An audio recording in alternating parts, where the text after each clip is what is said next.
Hello students, in today's class I am going to discuss a very important unit of class 12 physics, electrostatics. बच्चों electro means होता है charge और static means होता है at rest. तो इस unit में हम लोग पढ़ेंगे charge at rest. Electro means charge और स्टैटिक मीन्स एट रेस्ट. तो इस यूनिट में चार्ज एट रेस्ट हम लोग पढ़ेंगे. यहाँ पर एक लाइन इसके लिए लिखा भी है, study of electrical effect of charge at rest is known as electrostatics. इस यूनिट में बच्चों 4 चैप्टर्स हैं. पहला चैप्टर इलेक्ट्रिक चार्जेस फील्ड, दूसरा गॉसेस थ्योरम, फिर इलेक्ट्रिक पोटेंशियल और फिर कैपेसिटर एंड इलेक्ट्रिक. तो फर्स्ट चैप्टर हम लोग पढ़ने जा रहे हैं इसमें इलेक्ट्रिकल चार्जेस एंड फील्ड.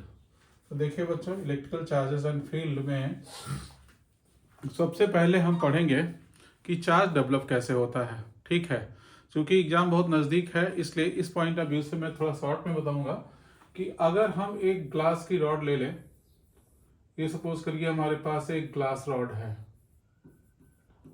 और इसको सिल्क के क्लॉथ के ऊपर अगर हम रब करें तो आप देखोगे इलेक्ट्रॉन ग्लास से निकल के सिल्क में आ जाते हैं. तो this is the symbol of electron. अब इलेक्ट्रॉन जहां पर आते हैं बच्चों वहां निगेटिव चार्ज, और इलेक्ट्रॉन जहां से मूव करते हैं वहां पर इलेक्ट्रॉन की डिफिशियंसी कारण पॉजिटिव चार्ज डेवलप हो जाता है. तो एक चीज यहां पर याद रखिए, किसी बॉडी पर पॉजिटिव चार्ज है तो इसका मतलब वहां पर डिफिशियंसी ऑफ इलेक्ट्रॉन है, और किसी बॉडी पर अगर निगेटिव चार्ज है इसका मतलब वहां पर इलेक्ट्रॉन एक्सेस है.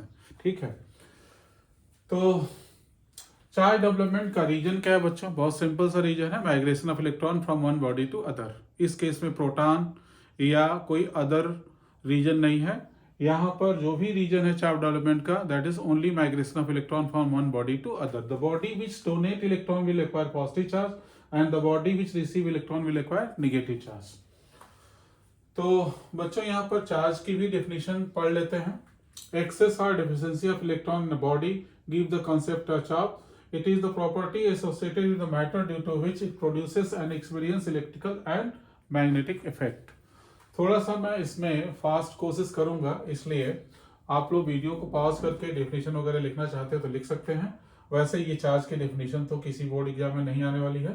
ठीक है, लेकिन चार्ज की प्रॉपर्टी और यूनिट ऑफ चार्ज आपको पता होना चाहिए. तो उसके सबसे पहले हम लोग डिस्कस करते हैं चार्ज की unit. SI unit of charge coulomb है. ठीक है, सीजीएस यूनिट में 2 यूनिट होते हैं. एक एसयू जिसका फुल फॉर्म है इलेक्ट्रोस्टैटिक यूनिट ऑफ चार्ज, या इसको स्टैटिक कूलम भी कहते हैं. कुछ बुक राइटर इसको स्टैट कूलम भी लिखते हैं. तो यहाँ पर और स्टैट कूलम भी लिख सकते हो आप लोग, स्टैट कूलम. ठीक है, क्लियर लिखते बच्चों, और stat coulomb.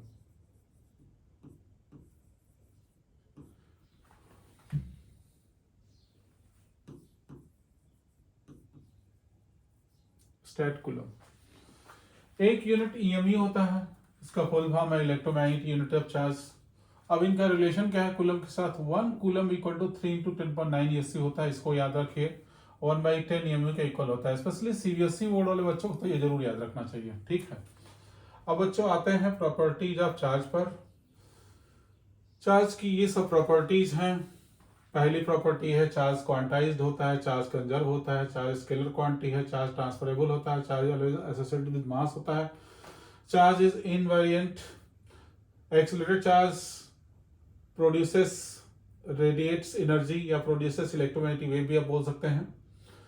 Like charges repel and unlike charge attract each other. Charges resides on the outer surface of a conductor. A body can be charged by friction, induction or conduction. Charges are additive in nature. One by one in properties को discuss करते हैं बच्चों, जिससे related problem पूछ सकते हैं. जैसे पहली प्रॉपर्टी इसकी क्वांटाइजेशन ऑफ चार्ज. देखो बच्चों, यहाँ पर मान लो एक बॉडी ए है और एक दूसरी बॉडी बी है. इससे इलेक्ट्रॉन निकल के इसमें जा रहा है. तो यहाँ पर इलेक्ट्रॉन की कमी के कारण पॉजिटिव चार्ज डेवलप होगा, यहाँ पर इलेक्ट्रॉन के एक्सेस होने के कारण नेगेटिव चार्ज होगा. मैंने बताया था पहले कि this is the symbol of electron. तो यहाँ एक इलेक्ट्रॉन गया तो प्लस ई चार्ज डेवलप होगा बच्चों, और एक इलेक्ट्रॉन यहाँ पहुंचा तो माइनस ई. ये केवल ई जो नंबर है बच्चों, इसको इलेक्ट्रॉनिक चार्ज कहते हैं. Electronic charge.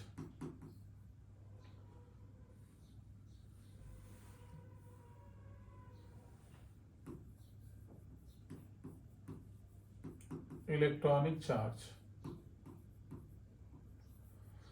ई की वैल्यू होती है बच्चों 1.6 इंटू 10⁻⁻19 कूलम। इस नंबर को याद रखिए, बहुत इंपॉर्टेंट नंबर है। ई की वैल्यू, अगर 2 इलेक्ट्रॉन जाएंगे बच्चों तो यहाँ +2e चार्ज डेवलप होगा और यहाँ -2e। ई की वैल्यू रख के सीखेंगे तो यहाँ पर प्लस चार्ज आएगा 1.6 इंटू 10⁻⁻19 कूलम। यहाँ पर आएगा उसका 2 गुना 3.2 इंटू 10⁻⁻19 कूलम। ऐसे बच्चों सेम अमाउंट में यहाँ पर निगेटिव चार्ज डेवलप होगा। 3 इलेक्ट्रॉन अगर गए तो यहाँ +3e चार्ज डेवलप होगा, तो +4.8 इंटू 10⁻⁻19 कूलम। चार्ज की SI यूनिट कूलम होती है। तो आप देख रहे हो बच्चों, चार्ज की वैल्यू जो डेवलप हो रही है इस बॉडी पर या इस बॉडी पर यही सेम अमाउंट में निगेटिव चार्ज डेवलप होगा, वो हमेशा 1.6 इंटू 10⁻⁻19 कूलम के मल्टीपल में है। ठीक है, तो चार्ज हमेशा इस डेफिनेट नंबर के मल्टीपल में ही होता है। इसी को बोलते हैं हम लोग क्वांटाइजेशन ऑफ चार्ज, जिसको आप डिफाइन करते समय लिख सकते हैं। डेफिनेशन अभी नीचे आपको मिल जाएगा कि it is found that the charges on different bodies are always integral multiple of small e।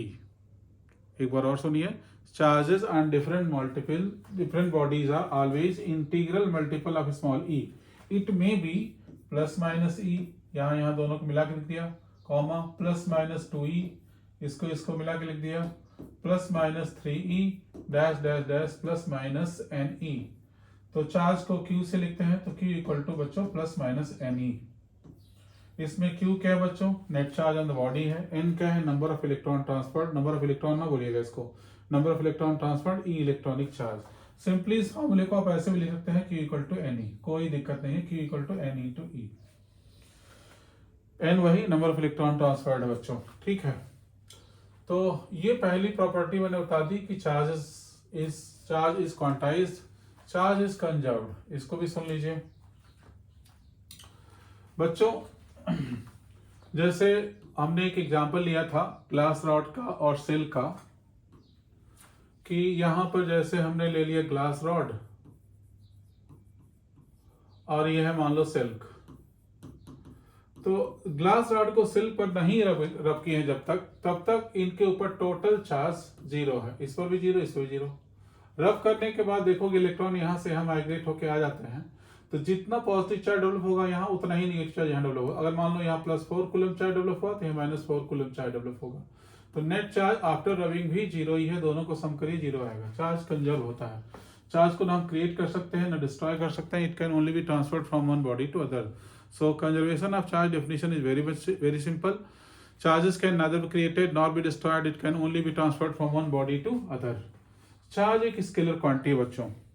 ठीक, इसको याद रखना है कि चार्ज स्केलर क्वांटिटी है। सिंपल स्केलर सम करना है, एल्जेब्रिक सम करना है। चार्ज ट्रांसफरेबल होता है, एक बॉडी दूसरे बॉडी में ट्रांसफर कर सकता है। चार्ज हमेशा किसी मास के ऊपर लाई करता है। देखो ग्लास रॉड के अंदर भी मास है, सिल्क के अंदर भी मास है। चार्ज हमेशा किसी न किसी मास पार्टिकल पर ही एसोसिएट होता है। चार्ज इनवेरिएंट होता है। देखो बच्चों, जैसे ही हमारे पास एक मार्कर है, इसको अगर हम थ्रो करें तो वेलोसिटी बढ़ने के साथ इसका मास बदलता है। ठीक है, इसके लिए आइंस्टाइन ने एक इक्वेशन दिया था, m equal to m0 by √1 - v²/c²। तो जैसे जैसे वेलोसिटी बढ़ाते हैं बच्चों, वैसे वैसे मास बढ़ता है। तो मास एक वेरिएंट क्वांटिटी, इसमें m0 रेस्ट मास है जब ये रुका हुआ है, m is the mass of the object when it is moving, velocity v, c speed of light है बच्चों। तो मास एक वेरिएंट क्वांटिटी है, वेलोसिटी के साथ मास की वैल्यू चेंज होती है। लेकिन चार्ज एक इनवेरिएंट क्वांटिटी, इसके ऊपर अगर हम इसको अपने बालों में रगड़ें तो कुछ चार्ज आ जाएगा, और इसको अगर हम फेंक दें तो जितना चार्ज पहले है उतना ही चार्ज बाद में भी रहेगा। चार्ज एक इनवेरिएंट क्वांटिटी है, मतलब मोशन के साथ चार्ज की वैल्यू चेंज नहीं होती है, वेलोसिटी चेंज होने से चार्ज की वैल्यू चेंज नहीं होती है। ठीक, come to next point. Like charger repel and unlike charge attract each other. बहुत सिंपल है, पहले से जानते हैं। Charges resides on the outer surface of a conductor. अगर कोई मेटेलिक कंडक्टर है और उसको हमने कुछ चार्ज दिया बच्चों, ठीक है, ये मान लीजिए ये बीच वाला पोर्शन मेटेलिक है, ये पोर्शन मेटेलिक है। आपने इसको, ठीक है, इसमें एक होल कर दिया और होल के थ्रू एक वायर पास करके यहाँ चार्ज दिया, तो ये चार्ज तुरंत बाहर आ जाएगा, तुरंत बाहर आ जाएगा। Charges always reside on the outer surface of a conductor. Body can charge by friction, friction से चार्ज डेवलप होता है। इसको बालों में रगड़िए, आपके बालों में पॉजिटिव चार्ज आएगा। ये प्लास्टिक का है, इस पर नेगेटिव चार्ज आएगा। इंडक्शन के कारण भी चार्ज डेवलप होता है। देखिए इसको देखते हैं, इंडक्शन के कारण भी चार्ज डेवलप होता है। जैसे यहाँ पर हमारे पास एक मेटालिक कंडक्टर है जिसको हमने एक इंसुलेटिंग स्टैंड पर खड़ा कर दिया, कोई चार्ज नहीं है। यहाँ पर एक चार्ज रॉड को लेके आए, वही ग्लास रॉड से पॉजिटिव चार्ज था, इसको लेके आगे, इसके पास जैसे लेके आओगे यहाँ पर इसके इलेक्ट्रॉन को अटैक कर देगा, तो यहाँ पर नेगेटिव और यहाँ पर पॉजिटिव चार्ज डेवलप हो जाएगा। लेकिन ये जितना नेगेटिव चार्ज डेवलप होगा उतना ही पॉजिटिव चार्ज डेवलप होगा, इसको याद रखिएगा। तो ये हो गया development of charge on this conductor by induction method. तो ये इंडक्शन के कारण भी चार्ज डेवलप होता है, फ्रिक्शन के कारण भी चार्ज डेवलप होता है, कंडक्शन के कारण भी चार्ज डेवलप होता है। जैसे मान लीजिए कैपेसिटर की दो प्लेट्स हैं, इसको आपने एक बैटरी के पॉजिटिव नेगेटिव में जोड़ दिया, तो यहाँ पर चार्ज ट्रांसफर होकर के, कंडक्शन होकर के चार्ज आएगा और डेवलप हो जाएगा, चार्ज का कंडक्शन होगा। Charge are additive in nature, बहुत सिंपल है। कहीं +4 कूलम चार्ज है, वहां पर +2 कूलम चार्ज और दे दिया आपने, तो +6 कूलम हो गया। ठीक है, किसी बॉडी पर +4 कूलम चार्ज है, आपने वहां से 2 कूलम चार्ज पॉजिटिव निकाल लिया, तो -2 कूलम वहां डेवलप हो जाएगा, तो टोटल चार्ज वहां पर 2 कूलम हो जाएगा। चार्ज एडिटिव नेचर होता है, इसको आपको याद रखना है। So these are the properties of charge. आगे बढ़ते बच्चों, एक टॉपिक है फ्रिक्शनल इलेक्ट्रिसिटी, बहुत कम पूछा जाता है, बहुत कम पूछे जाने की संभावना है। टॉपिक है सिलेबस में, तो हम लोग पढ़ लेते हैं। Development of charges on different bodies when they are rubbed against each other is called frictional electricity.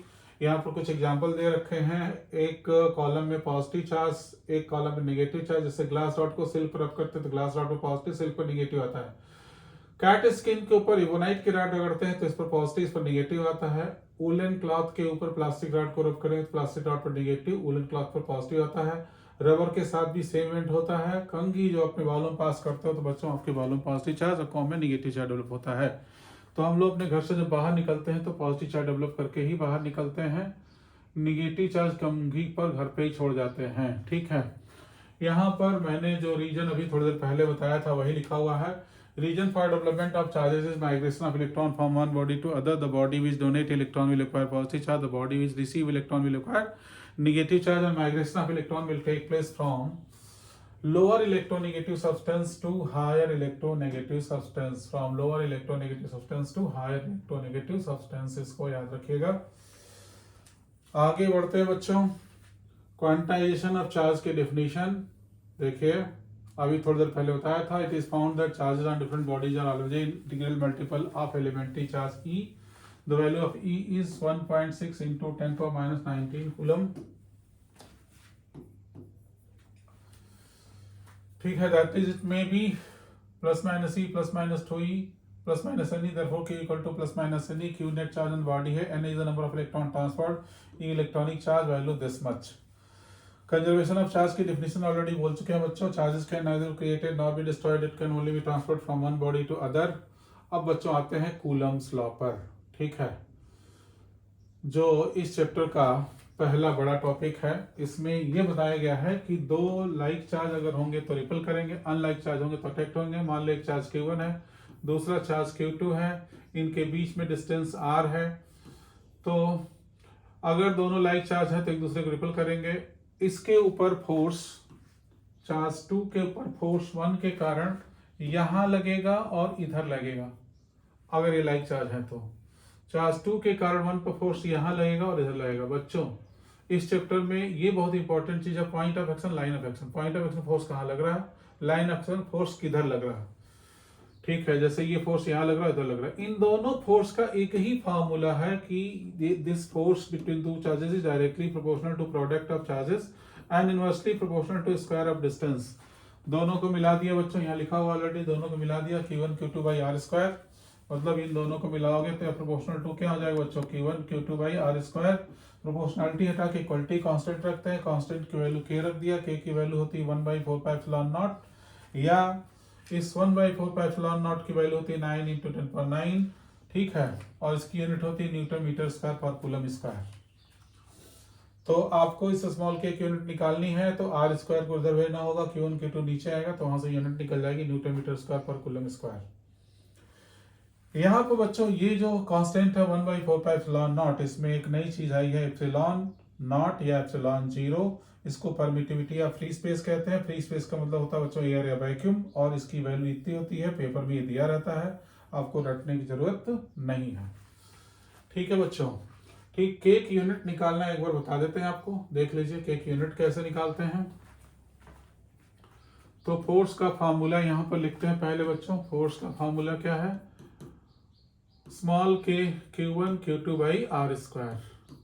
तो यहां से के को राइट में छोड़ दो, एफ आर स्क्वायर को लेफ्ट में ले गए, क्रॉस मल्टीप्लाई किया, Q1 Q2 को भी लेफ्ट में लाए, डिनोमिनेटर में आ गया क्रॉस मल्टीप्लाई करके। फोर्स की यूनिट न्यूटन, डिस्टेंस की यूनिट मीटर, उसका स्क्वायर है तो न्यूटन मीटर स्क्वायर। नीचे कूलम की यूनिट 2 बार आई है, कूलम स्क्वायर, तो स्मॉल के की फाइनली यूनिट क्या होगी बच्चों, न्यूटन मीटर स्क्वायर पर कूलम स्क्वायर, तो ऐसे लिख देंगे। तो ये इसका स्मॉल के की यूनिट है। ठीक है, यहाँ पर बोर्ड में एक क्वेश्चन बड़ा फ्रिक्वेंटली पूछा जाता है कि एप्सिलॉन नॉट की एसआई यूनिट बताइए या बेसिक फंडामेंटल यूनिट बताइए। तो फोर्स का फार्मूला जो बच्चों हम लोगों ने लिखा था, एक फार्मूला नीचे, वो क्या था, F = 1/4 epsilon naught Q1 × Q2 by R square. तो एप्सिलॉन नॉट इक्वल टू हो गया Q1 × Q2 by 4 pi F R square. ठीक है, तो यहाँ से कूलम स्क्वायर, 4 पाई की कोई यूनिट नहीं, फोर्स की यूनिट न्यूटन मीटर स्क्वायर। ठीक है, तो ये हो गया कूलम स्क्वायर पर न्यूटन पर मीटर स्क्वायर। ठीक है, तो ये हो गया बच्चे एप्सिलॉन नॉट की एसआई यूनिट। एसआई यूनिट है ये, एप्सिलॉन नॉट की एसआई यूनिट हो गई। अगर इसकी आप फंडामेंटल यूनिट निकालना चाहते हैं बच्चों, तो थोड़ा सा इसको देखिए, ऐसे लिख लेते हैं पहले, जैसे लिखा हुआ था कूलम स्क्वायर पर न्यूटन मीटर स्क्वायर। कूलम किसकी यूनिट होती है, Q = I × T, formula use करो, कूलम = एम्पियर × सेकेंड होता है, तो एम्पियर स्क्वायर × सेकेंड स्क्वायर हो जाएगा। देखो बच्चों, Q = IT, चार्ज की यूनिट कूलम, I की एम्पियर, टाइम की सेकेंड, तो ampere square second square. Newton force की यूनिट है, किलोग्राम मीटर पर सेकेंड स्क्वायर होता है, मीटर स्क्वायर सॉरी। तो एप्सिलॉन नॉट की यूनिट किलोग्राम पर -1, ये ऊपर गया, मीटर पावर 3 ऊपर जाके मीटर पावर -3, सेकेंड पावर -2 ऊपर जाके +2 के साथ मिलकर के +4, और एम्पियर पावर 2। तो ये बच्चों इसकी बेसिक फंडामेंटल यूनिट है, बेसिक या फंडामेंटल यूनिट है ये, तो इसको आपको याद रखना बच्चों।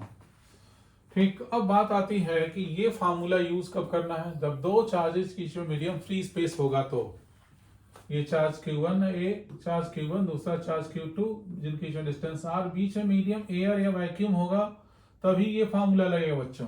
अगर मीडियम कुछ दूसरा है तो फार्मूला बदल जाएगा। मान लो यहाँ पर चार्ज Q1 है, सपोज करिए यहाँ पर चार्ज Q1 है और यहाँ पर चार्ज Q2 है, डिस्टेंस R है, इनके बीच में हमने मीडियम बदल दिया। मान लीजिए हमने बीच में जो है एक वुडन प्लैंक डाल दिया, या पेपर डाल दिया, या कोई मेटल या कोई भी ऑब्जेक्ट डाल दिया जो इंसुलेटिंग सब्सटेंस है, तो उस समय फोर्स का फार्मूला थोड़ा बदल जाता है। 1/4 एप्सिलॉन नॉट के ऊपर एप्सिलॉन लिख दीजिए, Q1 Q2 by R square.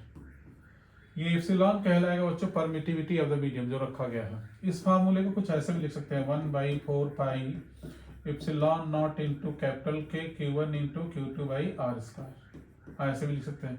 इस फार्मूले को ऐसे भी लिख सकते हैं, 1/4 epsilon naught into epsilon R Q1 Q2 by R square. बच्चों ये तीनों फार्मूले सेम है, ध्यान से देख लीजिए, थोड़ा मौका दे रहा हूं यहाँ पर कि दोनों फार्मूलों को आप ध्यान से देख लीजिए, तीनों फार्मूलों को, और इनको आपस में अगर कंपेयर करेंगे बच्चों तो देखेंगे आप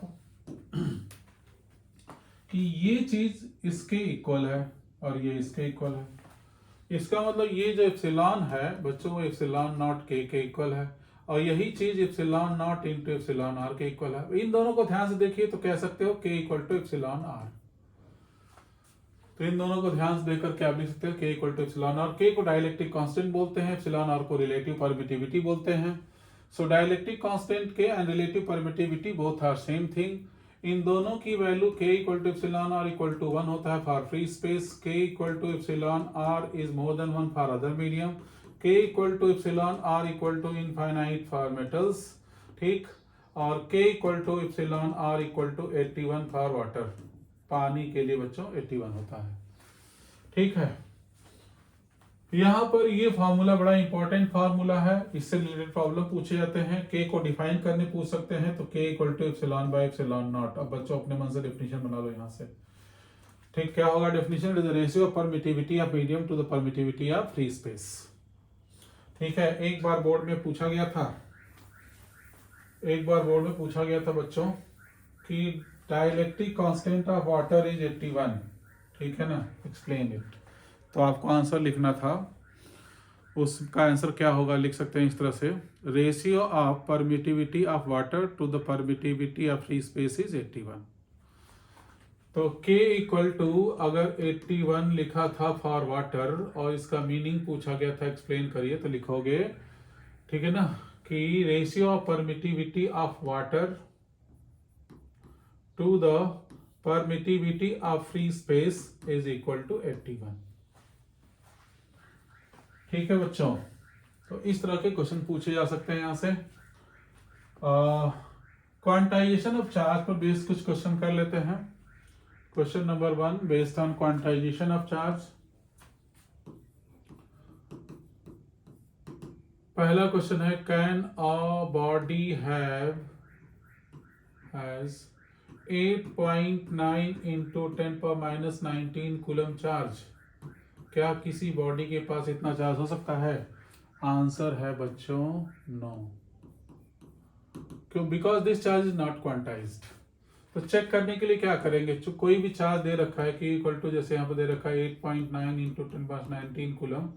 ठीक है, इसको E से डिवाइड करेंगे। E मतलब 1.6 इंटू 10⁻19 से। तो ये जो नंबर आएगा दिस शुड बी इंटीजर। अगर ये इंटीजर नहीं आता, जैसे ये कट जाएगा, इससे कट जाएगा, ठीक, तो 89/16 कोई इंटीजर नहीं आएगा, डेसिमल में आएगा। ठीक है, तो इसका आंसर होगा नो। रीजन क्या लिखोगे? As this charge is not quantized, as this charge is not quantized. ठीक है बच्चों, तो फिर से सुन लीजिए, कोई भी चार्ज अगर दिया हुआ है उसको चेक करना है कि वो चार्ज किसी बॉडी पर पॉसिबल है कि नहीं दे पाना।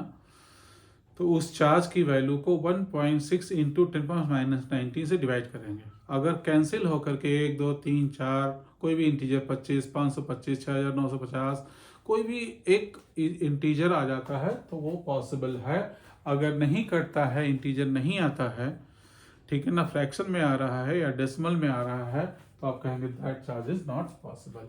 ठीक है बच्चों, तो इस तरह के क्वेश्चन आ सकते हैं। एक क्वेश्चन इस तरह का आ सकता है, क्वेश्चन नंबर 2 करके देख लो।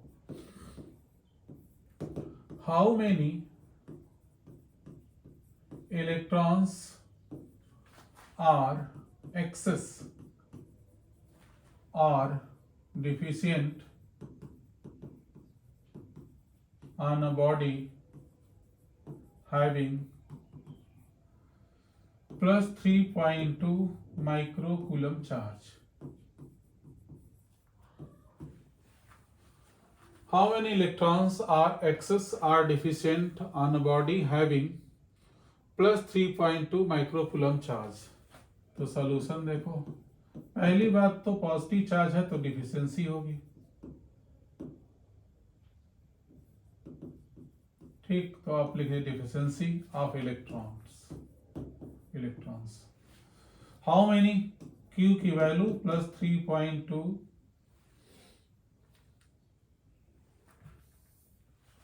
तो Q की वैल्यू प्लस 3.2 माइक्रोकूलम दिया हुआ है, तो ये हो जाएगा 3.2 इंटू 10⁻⁻6 कूलम। तो 1 माइक्रोकूलम इक्वल टू होता है बच्चों 10⁻⁻6 कूलम। फिर से लिख रहा हूँ, 1 माइक्रोकूलम इक्वल टू 10⁻�6 कूलम। यहाँ की इक्वल टू एन ही लगा दो। ई की वैल्यू कितनी होती है बच्चों? 1.6 into 10⁻⁹ equal to 3.2 into 10⁻6 coulomb.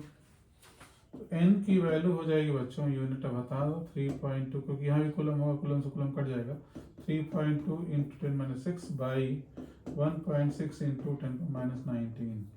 इससे कट गया, 2 टाइम्स हो गया, और ये जाके प्लस 19 माइनस 6 तो 13 हो जाएगा। 2 इंटू 10⁻13 इलेक्ट्रॉन्स, ठीक है, और भी क्या है, डिफिशिएंट। DEFICIENT।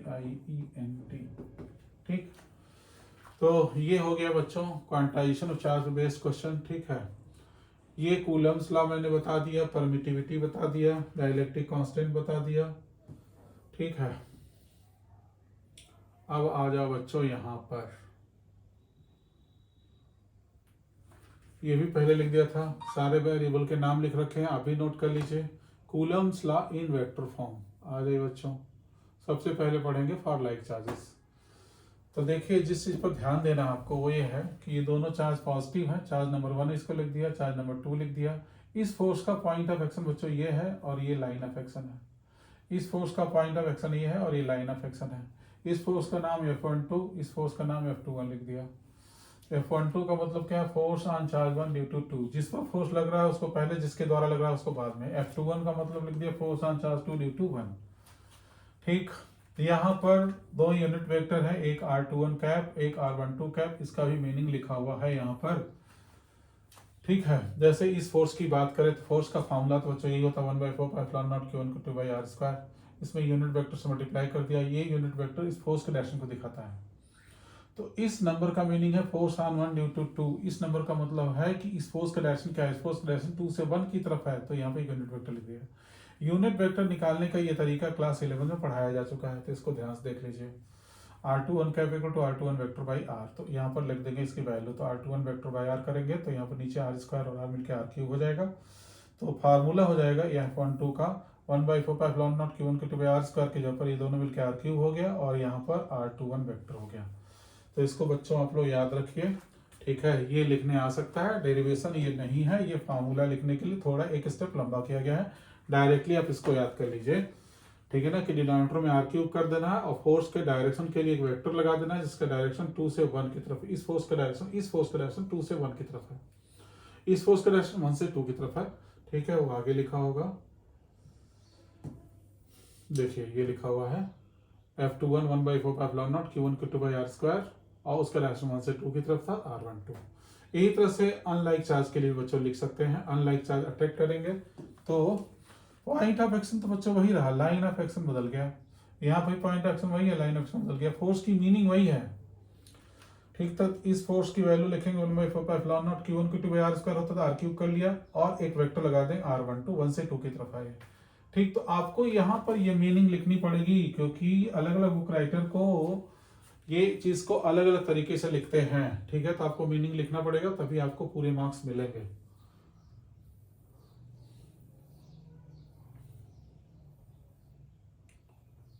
तो ये हो गया, ये एक टॉपिक है बच्चों प्रिंसिपल ऑफ सुपरपोजिशन, कि अगर किसी एक चार्ज को दो या दो से अधिक चार्ज एक साथ साइमल्टेनियसली रिपल कर रहे हैं, इस चार्ज को ये 3 चार्ज अट्रैक्ट या रिपल कर रहे हैं, तो इस पर लगने वाले फोर्सेस आपस में एक दूसरे को इन्फ्लुएंस नहीं करेंगे। जैसे इस पर एक Q1 के कारण एक फोर्स लग रहा है F01, Q2 के कारण फोर्स लग रहा है F02, Q3 के कारण फोर्स लग रहा है F03 और सब पर वेक्टर लगा दीजिएगा। यहाँ पर ऑपरेटर ने छोड़ दिया है, सब पर वेक्टर लगा दिया। तो resultant force on this charge is the vector sum of the forces by individual charges.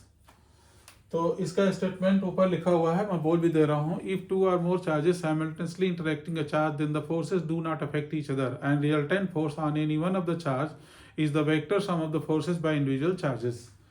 यही लिखा हुआ है, if 2 or more charges simultaneously interacting a charge, then the forces do not affect each other and resultant force on any one of the charges is the vector sum of the forces by individual charges। ठीक है बच्चों, आगे आते हैं। Coulomb's law CGS system में नहीं पढ़ना है, कंपटीशन पॉइंट ऑफ व्यू से पढ़ना होगा तो पढ़ लीजिएगा। ठीक, अभी हम इसको छोड़ रहे हैं इस वीडियो में। ठीक, और आपके इसके डिस्क्रिप्शन में नोट्स ये मैं प्रोवाइड करने की कोशिश करूंगा, मिल जाएगा। तो जिन टॉपिक्स को मैं कट कर रहा हूं उनको नहीं पढ़ेंगे। सीबीएसई बोर्ड वाले बच्चे इसको पढ़ सकते हैं, ठीक है, पर आईएससी बोर्ड वाले बच्चों के लिए ये चीज नहीं पढ़नी है। ठीक है बच्चों, ये है कूलम्स लॉ इन पोजीशन वेक्टर फॉर्म। ठीक है बच्चों, वही चीज है यहाँ पर। देखिए, जैसे एक वैल्यू थी F12 लाइक चार्ज में, तो यहाँ पर R³ था और यहाँ पर वो वेक्टर था R21। तो R21 वेक्टर यहाँ पर निकालेंगे ऐसे R21, तो तो ये R1 माइनस R2 हो जाएगा, तो वही लिखा गया R1 माइनस R2। ठीक है बच्चों, सिंपल है। सीबीएसई बोर्ड वाले बच्चों को इसको पढ़ के जाना पड़ेगा, इसको पढ़ लीजिएगा। अनलाइक चार्ज के लिए भी लिख रखा है मैंने। कूलम्स लॉ इन कार्टेशियन कोऑर्डिनेट सिस्टम किसी को पढ़ने की जरूरत नहीं है, अगर बोर्ड पॉइंट ऑफ व्यू से पढ़ रहे हैं तो ठीक है। ये कंपटीशन पॉइंट ऑफ व्यू से लिखा गया है यहाँ पर। हम लोग नोट्स किसी एक ईयर के लिए नहीं बनाते हैं, डिफरेंट ईयर के लिए बनाते हैं और डिफरेंट पर्पज से बनाते हैं। यहाँ पर देखिए डाइलेक्ट्रिक कांस्टेंट के विषय में फिर से आ गया है। डाइलेक्ट्रिक कांस्टेंट के और रिलेटिव परमिटिविटी, या इसका एक और नाम बच्चों स्पेसिफिक इंडक्टिव कैपेसिटी। देखो बच्चों, एक और नाम है इसका स्पेसिफिक इंडक्टिव कैपेसिटी। इसको ध्यान से पढ़ लेना। It is the ratio of permittivity of medium to the permittivity of free space. ये बच्चों 0 लिखा हुआ है, ये है 0। तो ये हमारा हो गया पहला पार्ट, जिसमें हमने आप लोगों को बताया कि कूलम्स लॉ क्या है, क्वांटाइजेशन चार्ज है क्या, और चार्जेस की क्या प्रॉपर्टीज हैं। अब बच्चों आते हैं इसके बाद अगले पार्ट पर, अगले वीडियो में, जो है इलेक्ट्रिक फील्ड। ठीक है बच्चों, तो मिलते हैं इसके बाद इलेक्ट्रिक फील्ड में। Thank you.